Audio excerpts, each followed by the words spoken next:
rapid. Dude. It would take off from wherever it was. And I was sitting there, I just punched a hole through it. I was doing aluminum Hemi, the lifter bush in the damn thing. Yeah. And I guess we're here. We'll just see if I drop my fucking laptop off the edge of this granite table. We can continue, gentlemen. You want to sit in the middle? Oh, are we supposed to sit in the corner. What the fuck is that?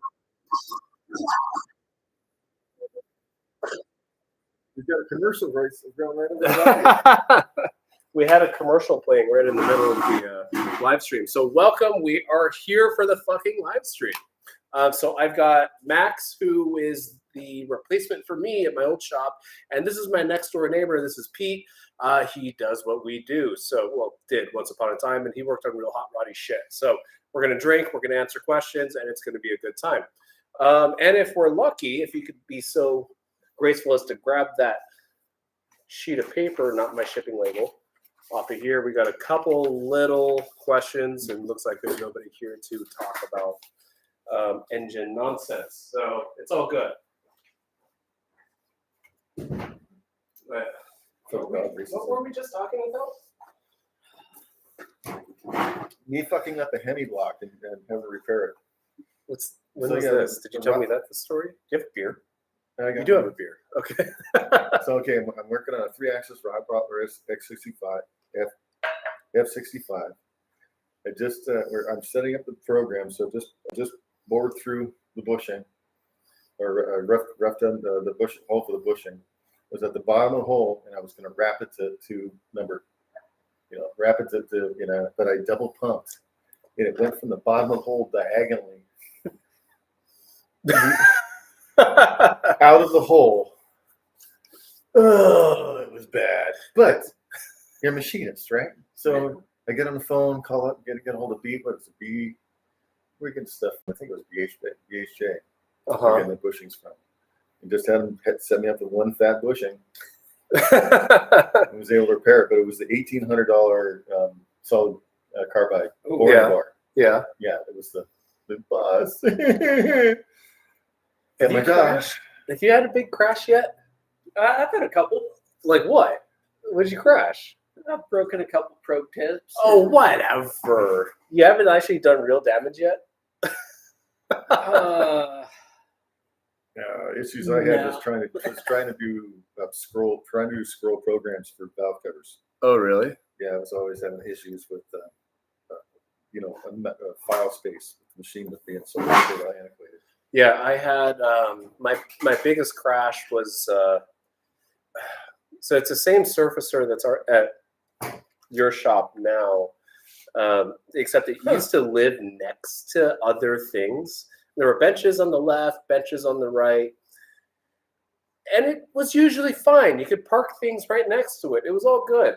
And if you don't know how those tables work, it's a fucking hydraulic way or whatever. So it uses hydraulic pressure, I think, to push it left to right. I don't know how that works. Do you know how that works? It runs on two flat ways. Okay. It's basically an hydraulic bat. Yeah. So it just slides on top of it. Okay. So Yeah. It's a yes. Or no, Winona. No, it's a storm. Is it a Winona? Yeah. Winona?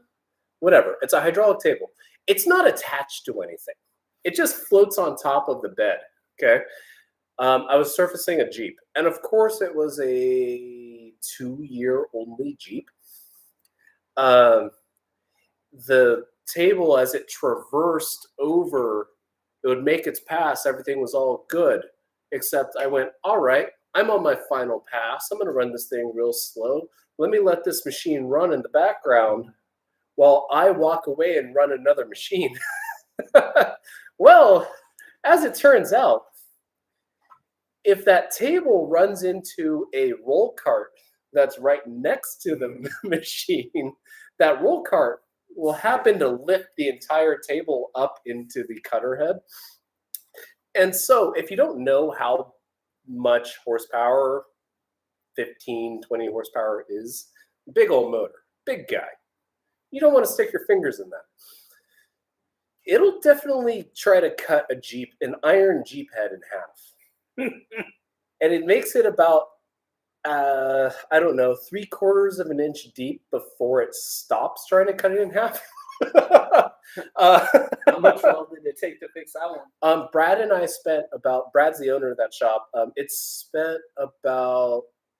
We spent about 3 hours trying to weld that thing up, and we did successfully weld it up. Bronze or? No, he spray welded it. And mind you, I'm only about a year and a half into this shop, so I hadn't brought my real value to the table yet. In fact, I never did in my whole entirety of my career there. I was more talent than I was experience or brains. That was not my last crash. Definitely my first big one, and that was one of my first big ones there. It did get welded up and out the door, so whatever. It's all good. Yeah, that was my biggest crash. It makes me feel better about my fuck ups. Well, I did have the flying crank. You shot a crank out somewhere? Yeah, I put a comment on your flywheel page. Oh yeah, Yeah, yeah. the 302. Well, it wasn't 302. It was a D-stroked Ford from Huffaker, Okay. and they brought me, and they had sent it out and had it turned from a Ford crank to a 283 crank. And they just gave it to me and said, "Here you go. Here's the bob weight." Yeah. without having any, not saying what the previous bob weight was. So that thing came out of the balancer.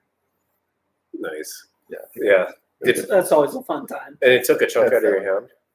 It was one of those deals where I was like, "Yeah, no, let it hit the waves." Fuck. Yeah. Oh man, it's scary. I've met some people that had chunks taken out of them by the balancer. Yeah. Yeah. I don't know. You haven't had any balancer mishaps? Not there. There was one time I was running the lathe and I was wondering why the coolant was starting to turn red. What? What the fuck does that mean? My hand got a little too close to the chuck and it just barely nicked my knuckle. Okay. Yeah. But next thing I know, I'm starting to see red in the I almost the had drain back. You're like, what the fuck? I almost had a Russian lathe incident. Probably wouldn't have been that bad. You got to describe that because it's like, I know what Russian roulette it is, but Russian You've never seen those videos of the shop accidents in Russia? No. And I'm an advocate for showing these. I'm all over the sandal machinists. They're the great. The stuff they do is like, oh my. The Pakistani machinists. Sticking cranks back together. Oh yeah. Fixing Grab axles my in the middle laptop. of the Let's road. find some Pakistani machinist videos. Oh my god. They're preheating engine blocks with cow chips. Really weld them back together. And I'm totally. I'm sidetracking your conversation. What conversation? No. What were we just? Oh, my Russian lathe accident. Yeah. Okay, so I had back when I had the shop in Vallejo.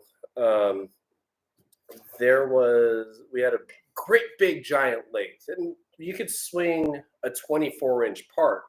Bigger than my ego at the time, and I thought it would be a good idea to actually no, it was a good idea. I had to modify some brake discs. Okay. But they were like drilled and slotted. They were for a motorcycle. They were real cool looking. Okay, the Harley guys. They've really got to drive home that their entire personality is entirely their bicycle. So got to show off with the bike. Now, I don't know. I had to machine. Oh, I had to make the inside bore of those brake discs larger. Easy.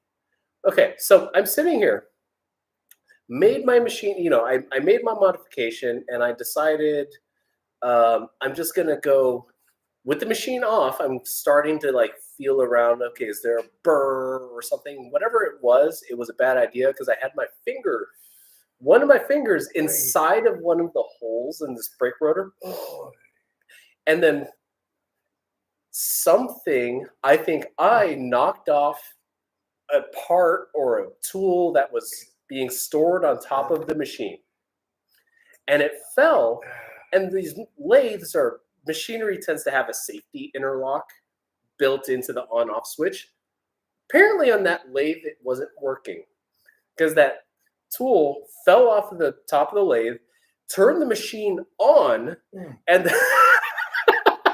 the edge of the brake or the brake disc caught my finger, tried to rip my fingernail off, and threw my hand out of the part instead of ripping my finger off with the part. Well, So it wasn't your dick. don't stick your dick where you wouldn't stick your fingers. Wait, no. Don't stick your fingers where you wouldn't stick your dick. That sounded hurt. You still got it though. I do still have my dick, yes. The finger. Oh, the finger? No, I don't have my fingers. I don't feel them at all. Yeah, I didn't get maimed until I started this HVAC gig. Then I got my finger stuck in a pulley.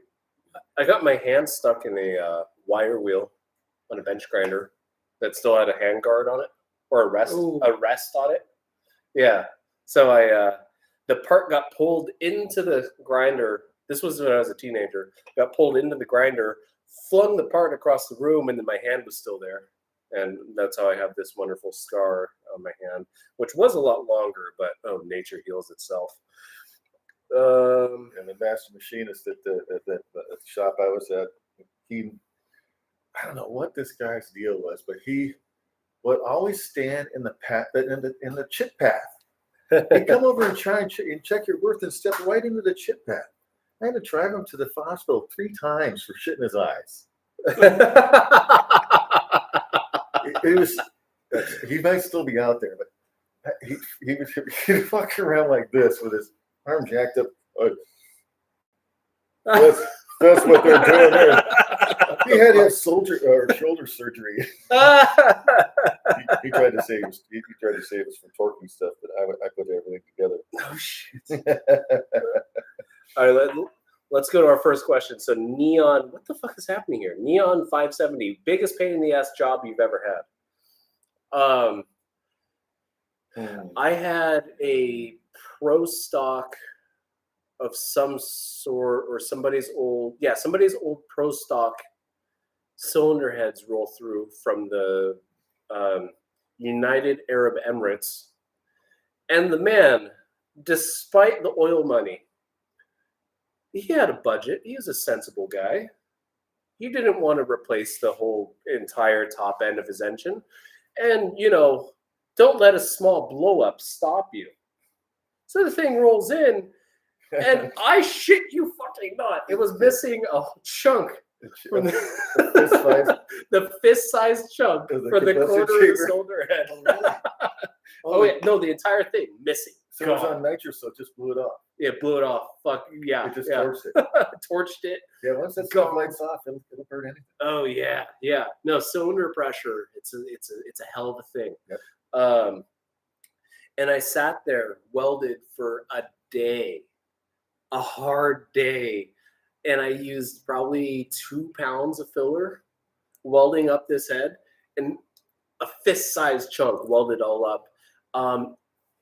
And surprise, surprise, that was the least of the problems that thing had. So, believe it or not, the Middle East is kind of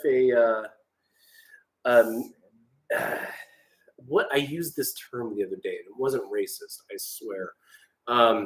Pink. Is it out of scope to say it's a desert for quality machining?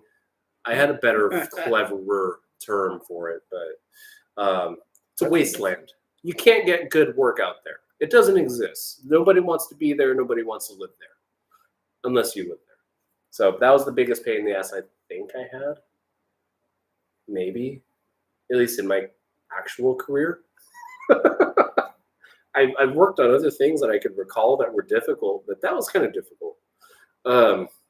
There were valve guides that were like homemade receiver grooves for the fire rings, or the flame hoops that were like made of epoxy. Spool gun welds all over the head. It was a mess. It was a real mess. I repaired a bunch of shit. It was all good.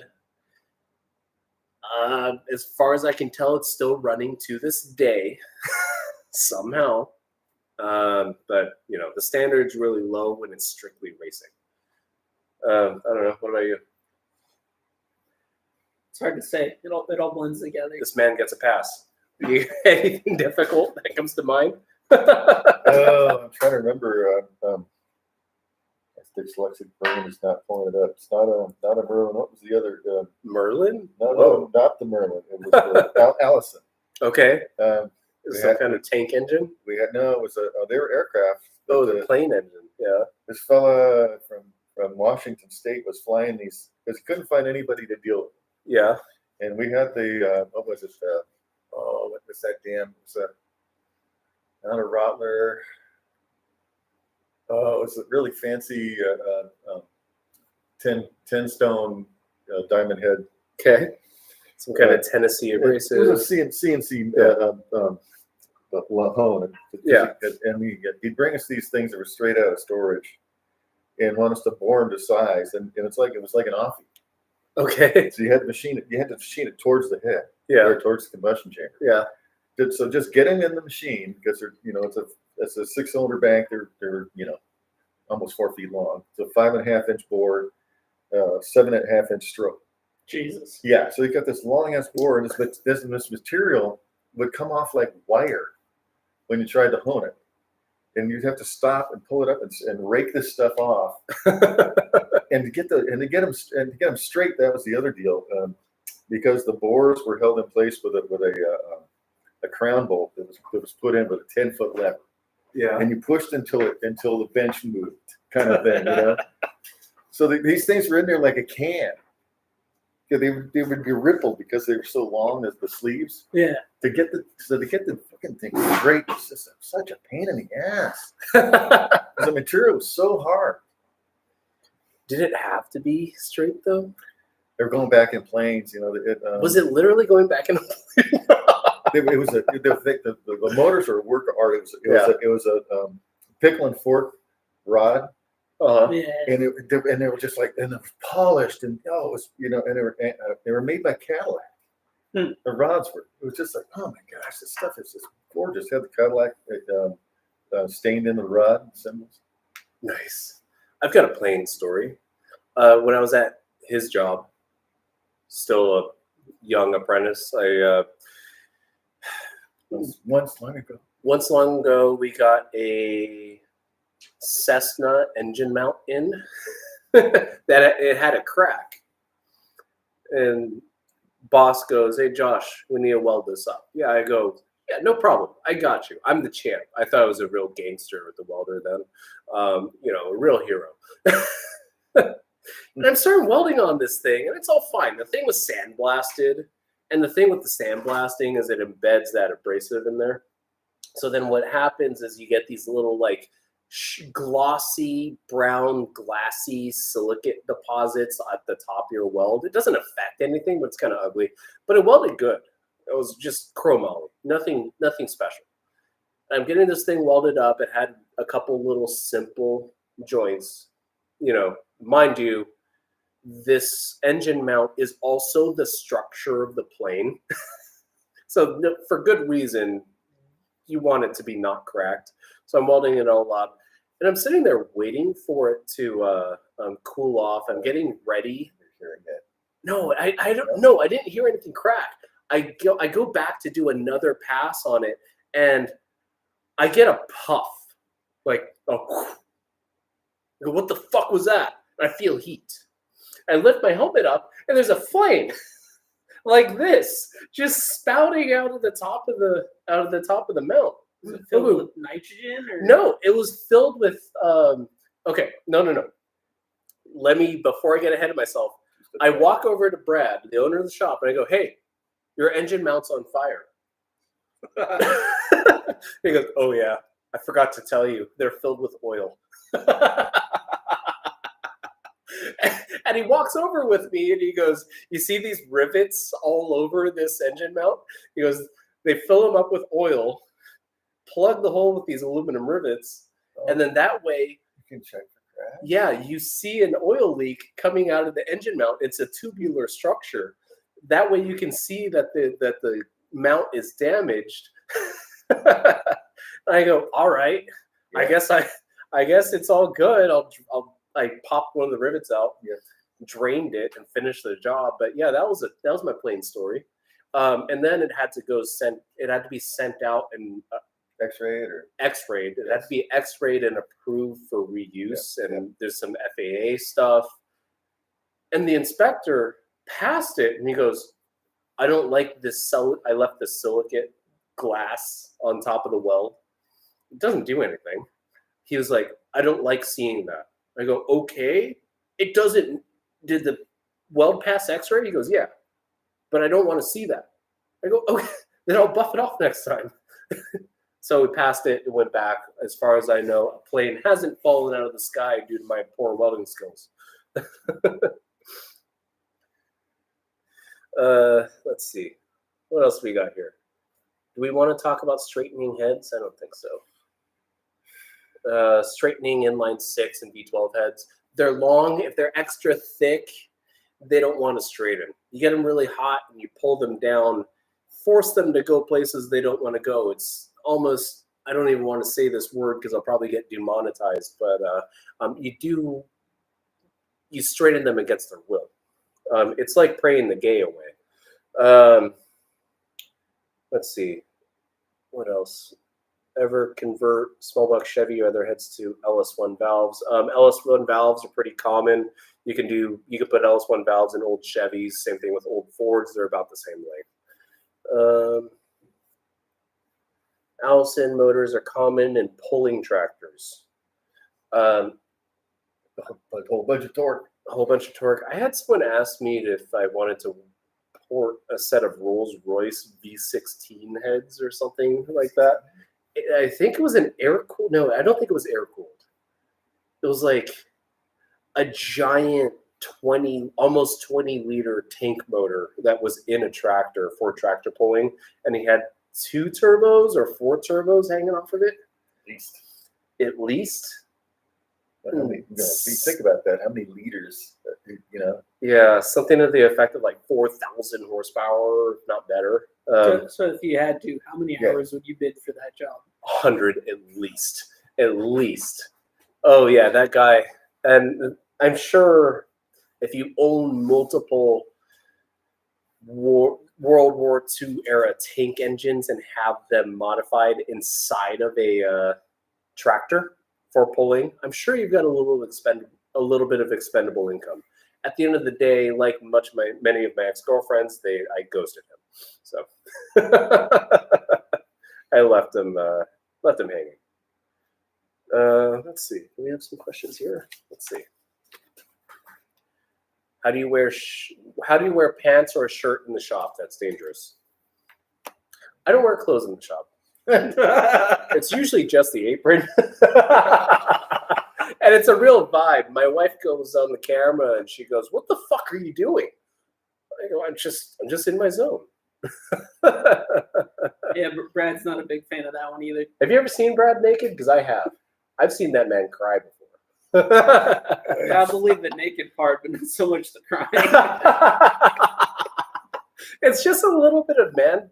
It's just a body. It doesn't mean anything. Scarred. You're feeling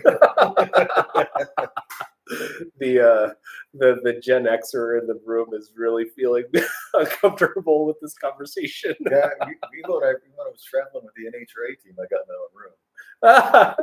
Did you? Yeah. We all did, man. You can't even share a bathroom. Huh? They spent no. It was my apnea. Okay. It scared the fuck out of me. I stopped breathing for minutes at a time.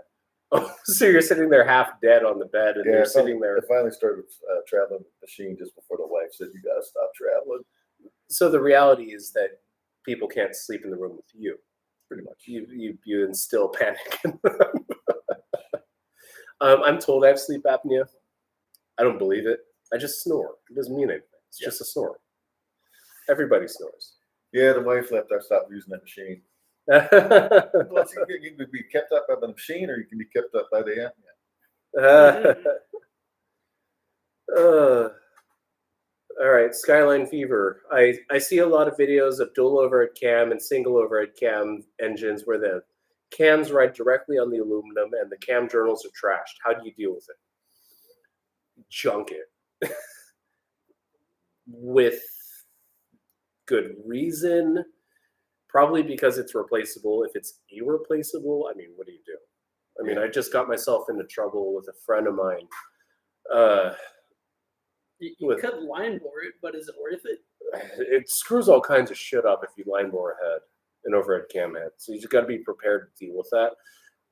I got into trouble with a dual overhead cam Cosworth engine, and it's a glorified Pinto. But I couldn't find a core, couldn't find a replacement. The thing was warped a mile, cams locked into place. So I sat there and I hand scraped with a knife, essentially.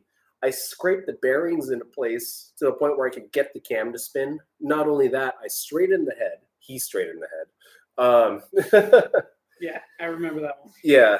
At the end of the day, the cam spun. Except the cam center line was so fucked up, it was still putting weird tension all over the camshaft. So it was essentially bending the camshaft when it was installed. And that happens during normal operation. But a friend of mine ended up being the guy to put it together. And he's going, dude, what the hell did you do? He goes, this is a mess. And he's very You particular. should have thought it before. Yeah, well, that's what I said. It doesn't really have that much meaning when he's the guy dealing with it. Yeah, bring a basket case full of parts. What can you do? The whole thing was a basket case. So it's going to be fine at the end of the day. He had to deal with a bunch of BS that I could have prevented if I put my foot down and went, hey, this thing's junk. I was more determined to keep the car and that engine going instead of just killing it right then and there. I should have just killed it. That was in the future. I probably won't do that, but damaged cam housings, it's usually not worth the squeeze. If it's something rare and expensive, maybe we can talk about that. And the times have come and gone where you're boring heads for cam bearings. I've seen guys weld up cam journals and remachine them. In fact, I've got a set of Ford GT heads in the corner here that just came in that I've got to make 2 cam caps for. That's probably worth it. Would I do that on your piece of crap Honda? No, probably not. About trying to save a triple S series, L series Datsun. Okay, let's talk about that. So Datsuns. Datsuns can be infinitely fucked up. I got a job for you next door when I find this old head off. Yeah, It's got a wrist pin locking up, and I've got a bunch of epoxy holding water back that it has a spark plug with. Well, I've got a set of big block Chevy heads that I cut into water on the exhaust seats, putting entirely the wrong valve seat into the heads on. Or I put entirely the wrong valve seats into it and hit water everywhere and pulled seats out. In fact, I removed the seats I installed. Our friend Jeff, had a tool that's an expanding collet on a pneumatic air hammer and a pneumatic slide hammer. That's a product. Yeah, that's a product from Newman called a tug gun. And I don't know the man, but if I was him, tug gun was something else. Well, if I was him, I would be curious enough to give it a shot. But we pulled the seats out. I sealed under the seats and shoved those same seats back in. And then I epoxied behind the seat counterbores as well and killed the water jackets. I've done that a few times since then successfully too. Would I recommend doing that? Especially on something that you have liability with? No. There was a conversation I had with the owner of the vehicle. I went, hey, I fucked up on this. I hit water.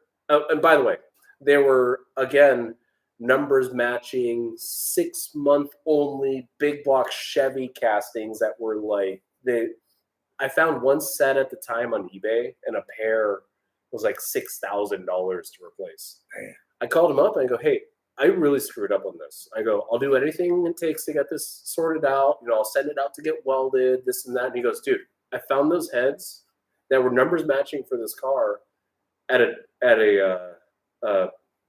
swap meet. And he goes, I paid like $400 for it. Was that your 2-inch exhaust seats? Yes. Yeah. Yeah. I put 2-inch exhaust seats into big block Chevy that were like 300 thousandths thick.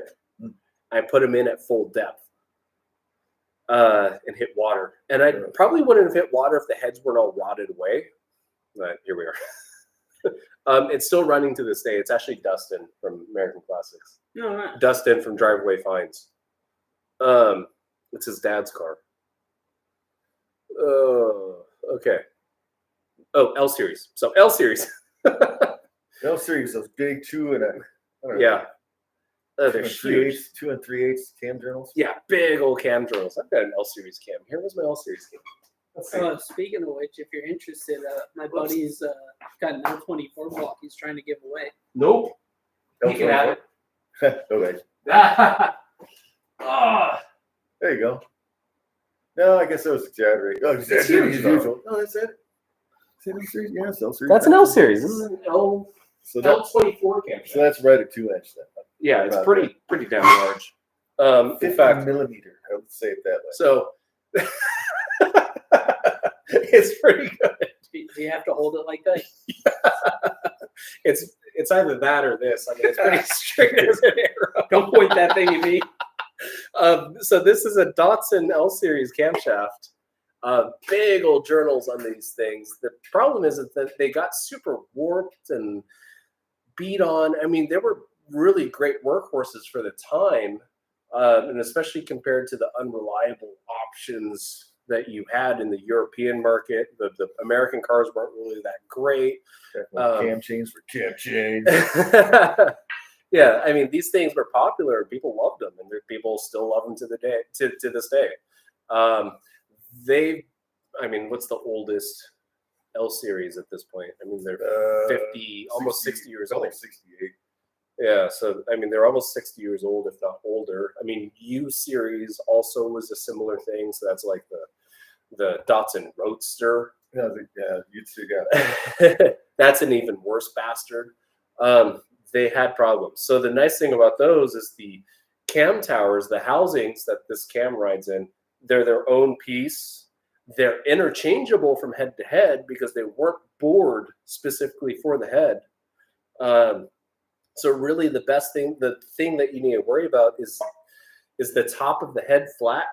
So if you got a warped head, you could straighten it and then resurface the top. You keep cutting the bottom, but yeah, you can lock that sham up. Dude, I used to weld up combustion chambers at RPM. I used to weld up combustion chambers on these things and put like a LS-shaped chamber in them. Yeah, okay. So that would emulate like the P90 casting. Ultra rare. I would be surprised if you ever even saw one in the shop. But it looks like an LS, right? Okay. But I would weld it until you get a CC. You know. So the heart-shaped chamber, right? Yeah. So I'd weld up a heart-shaped chamber in those heads. Early in my career, I wasn't very good at understanding HAZ, which means heat affected zone. I'd warp the crap out of already warped heads. So there were definitely a few heads that I had like a 30, they were warped to begin with, and then they would be extra warped after the welding. I'd lop like 30 thousandths off the top of the head. Then I'd have to cut the deck. All the chambers are different. I'd have to make that work. And then I'd have to screw around shimming the cam towers up and down. The cam towers, yeah. Yeah. Cam chain, yeah. Yeah, it's stack multiple shins. But the nice thing about the Datsun is the fact that you can take something really screwed up and make it usable. Would I recommend it? No, but you can. So Datsun's awesome engines. A copy of old Mercedes design. Exactly. You put a mirror image. They did the same thing with the push rod MG motors. You put a mirror next to it, and then there's the Datsun motor. And they had these cool little finger followers too that were just, it's simple. If you know how to set up the rocker geometry on those, it's pretty foolproof. Yeah. Datsun's. Wish I had a rev chip at mine a couple of times. Dude, you're dating yourself. Rev chip. Rocker arms flat off. A friend of mine had a 944 with a chip in it that didn't have a rev limiter, and it would bury the tack, and it would keep on revving like at least another 1,000 RPM until it floated the valves. And don't get me wrong, the valve float sounded pretty cool. Let's see. What else do we got? That's it. We're moving on.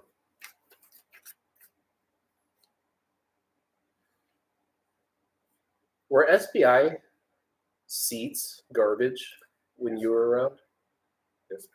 SPI valve seats. SB? SB International. The blue box. Well, then it would have been a white box. No, SB guy. I remember the blue box. I just remember blue boxes laying around the shop. Maybe we just use guides. You might have used the guides. They were crap when I was there. They were probably crap when you were doing it. A friend of mine struggled with SPI seats, and it's just it's a weird material. It's like kind of gummy. I want to say PSI stuff we used. I know they're very proud of it. Everything was either titanium or so all exotic shit. Maybe this wasn't your realm since you're a hot rodder. The SPI makes a lot of good quality rebuilder stuff, but with older equipment, it's not as friendly to work with. Oh, here we go. Live chat. Okay. More stuff directed exactly at me. Nice watch. Do they make them for men? From Alex Belcher.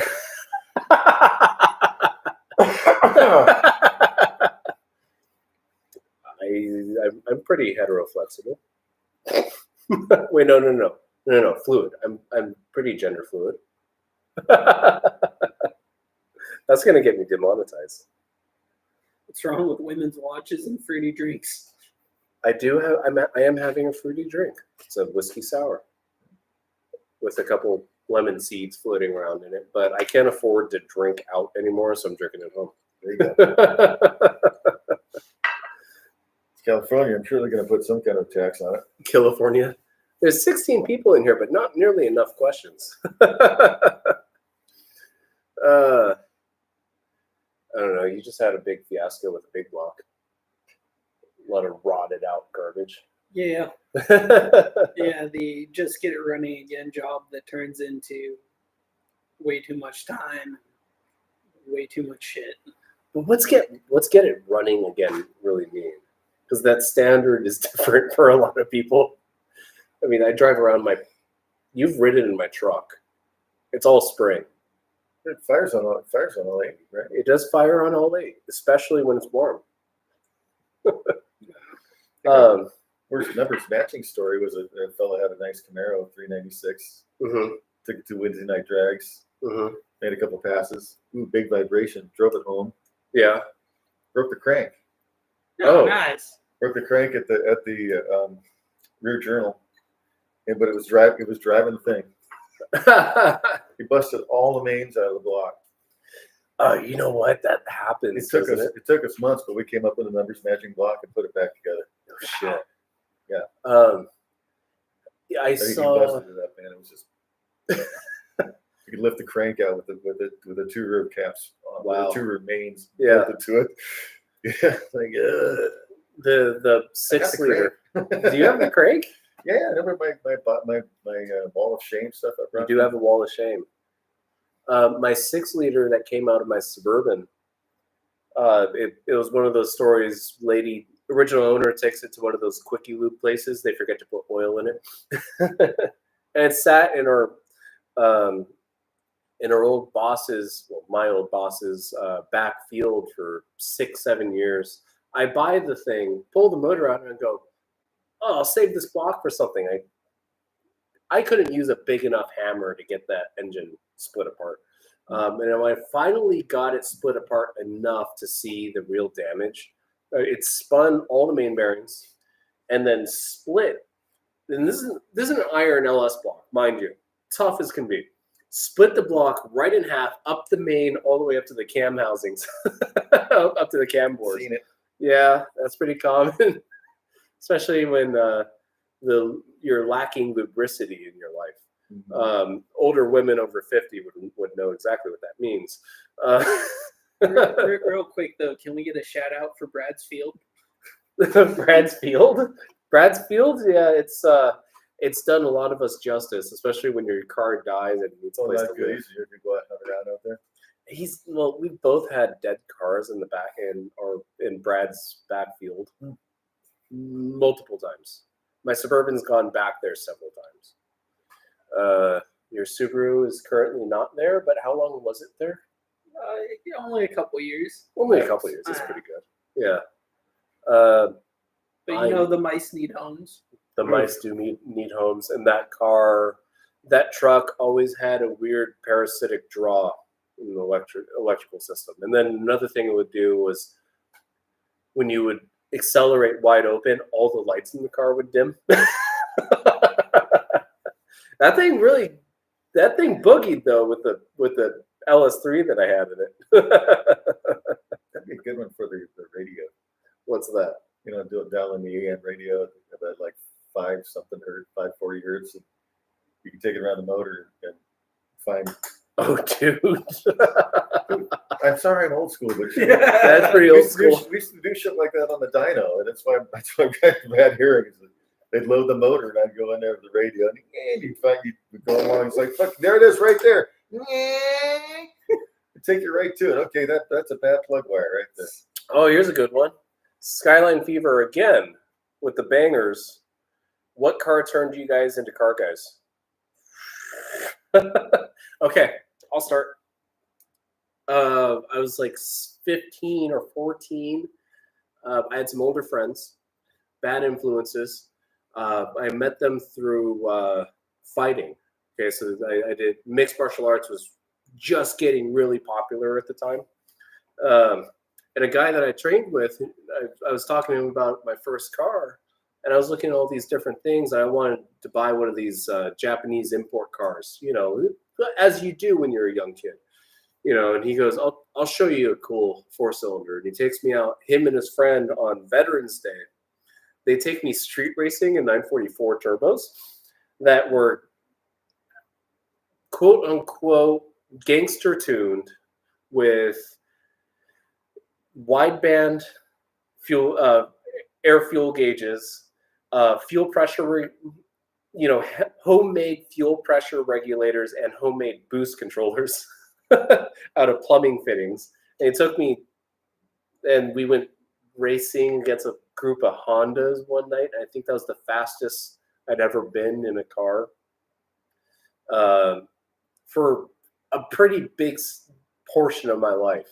But yeah, that was very irresponsible, but really cool when you're a 14-year-old. 944's my big portion of my life was spent ogling those cars. Never again in my older age, but it's a fond memory of mine. I don't know. What do you think? Mine was Colin McRae at the X Games and Ken Block and watching Top Gear. Okay. Nice. Yeah, that was one of those small world stories. Okay. Growing up in Central California, Santa Maria. Yeah. And I'd be walking home with my rabbits hanging from my belt and my 20 gauge side by side shotgun. I'd stop off at this fellow's house. We had a 57 Chevy, blown 57 Chevy, candy apple red, blown boat, big black boat, V-drive, and he'd tow it with a 57 5-window Chevy, right? All candy apple red. The whole thing's set up. And he'd take me for rides, and I'd give him some quail or a bunny. Yeah. And here I am. No, what was I? I'd be 50 years old at that point. I'm working at Watson Racing. And this guy's one of our I don't know this guy from Adam, right? It's been all these years. It was like 15, 13, I think he moved away before I even got my driver's license. And I'm working at the shop, and one of our well-off patrons comes in and takes us all to lunch over the holiday. He says, "Where'd you grow up?" I said, "Santa Maria." And he says, "Well, whereabouts?" I said, "Creston." He says, "I lived on Monroe." And I said, "Did you have a 57 Chevy boat or and a boat and a pickup. And he says, yeah. And I says, I'm Pete, remember the quail? And we're like, fuck yeah. It's like, holy shit. Small world. Yeah, it was one of the Master Machinist's good customers. Yeah, good guy. What was his name? Randy. I think he might still be out there. Armstrong. Randy Armstrong. Yeah, he used to run still running a 57 blown, like a Probot car in the Nostalgia Drags on alcohol. We were just talking about this. The thing that you get lost in when I think you're early on. Well, I guess some people, no, this isn't true. Okay, well, what I was going to say was you kind of lust for horsepower and you start to realize that that it's a different experience having a really fast car versus like a car that you can really enjoy and drive. Actually, Ford. Yeah, that's what. And actually Ford. That's where the L Series Datsun came in. It's like I can make this thing. I can make this thing do it. Yeah. That's always been my MO. Take a car that's not supposed to do what you're supposed to do. Yeah, I'm gonna make it do this. Dude.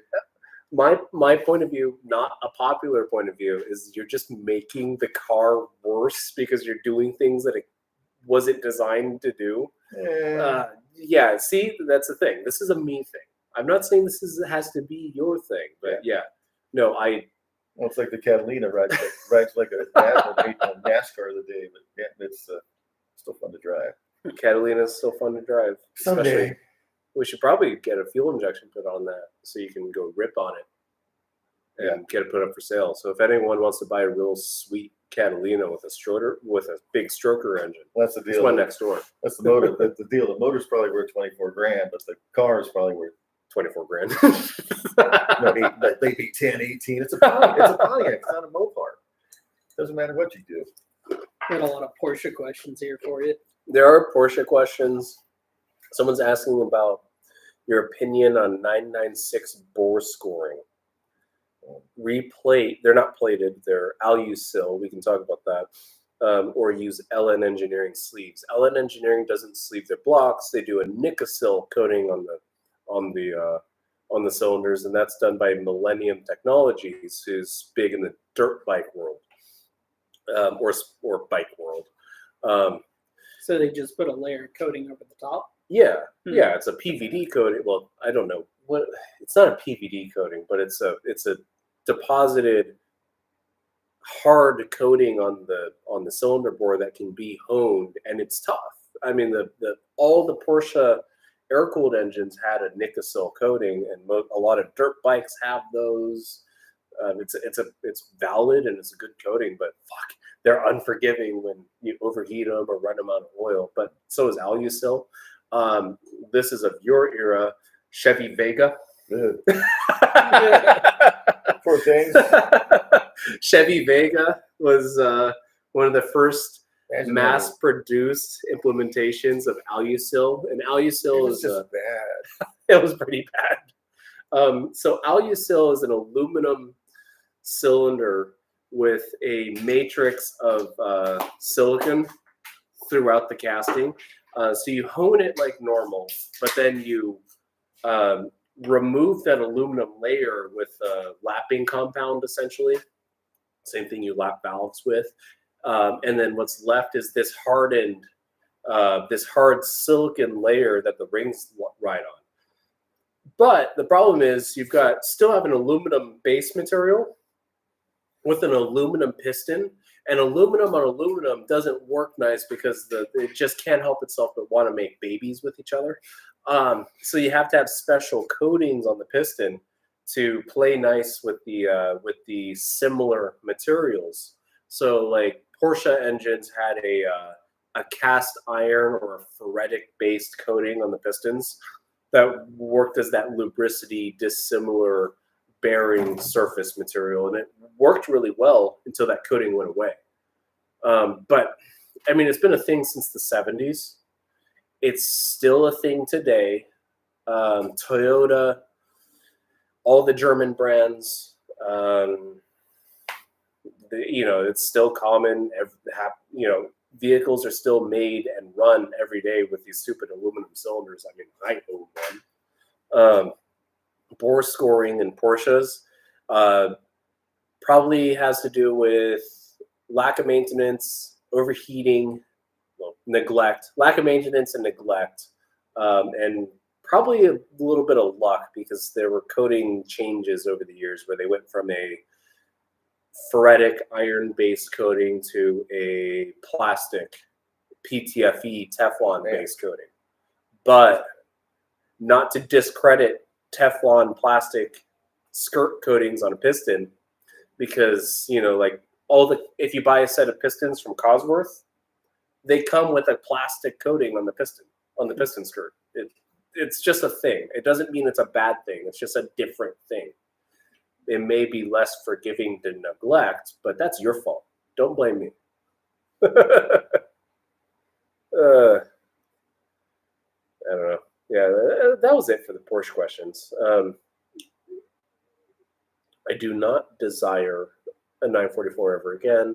300ZX twin turbo. Remember those? Pretty car. Yeah. You couldn't have hands small enough to ever work on them. Have you ever ported any diesel heads? A local tuner guy says that you should not apply the same principle to gasoline engines. I'm from the European Union. I'm sorry. So mostly smaller engines like BMW diesel 6-cylinders. Same principles apply to any engine that runs on a 4-cycle, any 4-cycle engine. So port volume and RPM. Yeah, it's an air pump, so air needs to get in and out. Porting, all engines will respond to porting. Most of the time, you can do basics and make an improvement. Diesels are pretty crude. It's the exhaust side you got to worry about on diesel because you're trying always pushing large volumes of dense. Yeah, the problem with diesels is the more fuel you put into them, the more fuel and air you put into them, the higher your EGTs, your exhaust temperatures, increase, and that's where you start wrecking shit. So when we were at RPM, I don't know, were you still big and was the diesel performance still really heavy when you got involved with RPM? Oh, I always say it's RPM automotive. Yeah, so but like you said, they're air pumps. The smoother the air flows, the more efficient they're going to be. And you can take heat out. You can take heat out of exhaust gases by expanding them. Keep them tight. You can maintain the heat in. You can actually keep heat in it by reducing size, and then expanding on the other side to create draw. A lot of guys freak out about all these things that I've got to do, but at RPM with the 5.9 liter based Cummins engines, you could make 1,200 horsepower on an untouched cylinder head with fuel and boost. A lot of people didn't believe that early on. Now that's a common thing, but at that time, it was when you told somebody that, they would go, "No way," or "Really, you did that?" It was really shocking. But I mean, it's really common now, and that was less than that was 6-7 years ago. So shit's changed. A lot has changed, especially since the diesel performance market is so hot right now. It's there's so many people that have their hands in it, and that doesn't mean that there's a lot of great stuff out there. But the diesel thing, I just want to say, they're pretty crude generally. So you can. It's all about fuel. Right? Yeah.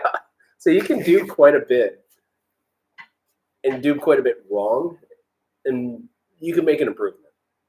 So it's the window for improvement is pretty large on most diesels. Yeah, the whole air fuel thing, it just kind of goes away. Yeah. There's no optimum. It's just kind of wow.